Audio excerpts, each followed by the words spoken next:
জাতীয় ছাত্রশক্তির কেন্দ্রীয় সভাপতি জাহিদ আহসান বলেছেন, ৫ আগস্টের পরে বাংলাদেশে যা চাইবেন তা হবে। এই দিন ফুরিয়ে গেছে।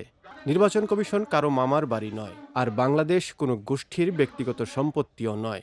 আজ রোববার রংপুর চেম্বার অব কমার্স ভবনের সম্মেলন কক্ষে গণভোটের হাঁ যাত্রার পক্ষে রংপুর বিভাগের জাতীয় ছাত্রশক্তির নেতাদের সঙ্গে মতবিনিময় সভায় তিনি এসব কথা বলেন।